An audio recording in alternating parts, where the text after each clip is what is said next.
EQ, and I just wanted to go full circle on race 4 at Del Mar Wednesday the other day, August the 14th, and see where we were right and where we were wrong about our analysis and how we interpreted the plot.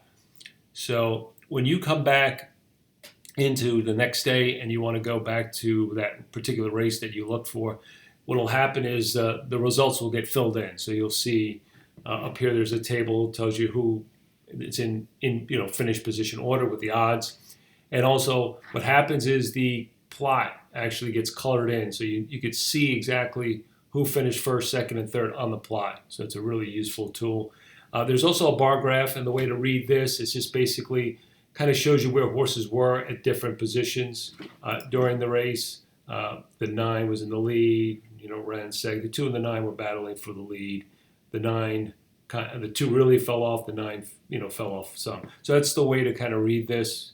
It takes a little getting used to, but once you're there, it's a good tool to kind of look and see actually how they ran. So I'm going to try to blow the plot up more because I just want to go back to our interpretation of the plot and see how that kind of unfolded. So a couple of things. The first thing to note is the plot fit went from a yellow. Remember when we were handicapping the other day, it was yellow, and now it's red, and that was because we had 2 scratches in the race, the 7 horse and the 3 horse. And that kind of changed things and changed the dynamics a little bit. The contention still was a snowflake and the speed rating was still very high, but it's very good to pay attention to scratches because, again, this is all dynamic. Things will update, and so make sure you're looking at the latest. That's why sometimes you don't want to get too far ahead on the plot. Just give it like we did, get you an idea, and then make sure come race day you're looking at it, you're reviewing it. Okay, so that was important kind of note. The race we thought would be kind of the 9 winning the early portion of the race. We thought the 2 was the horse that might press him. And actually the 2 pressed him a lot more than I thought. It's really stretched the field. And so the 9 and the 2 really went out there and set a fast pace. Again, we thought it'd be fast, and it really wasn't contentious, but it was fast.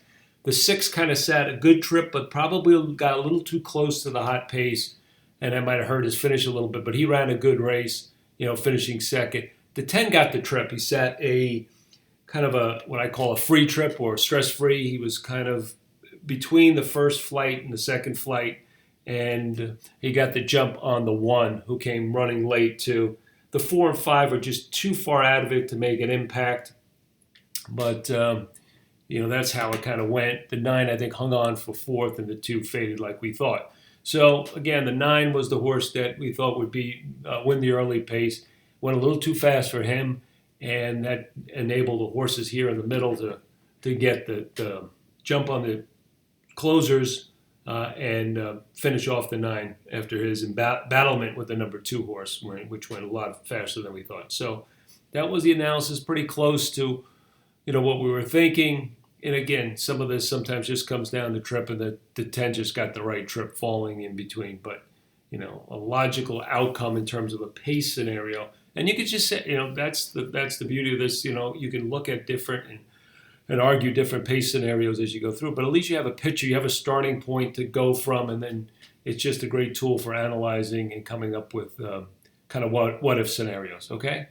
That's it. That should close out August 4th, Del Mar. And again, encourage you to use Optix 2020 after the races to understand and identify pace dynamics and patterns.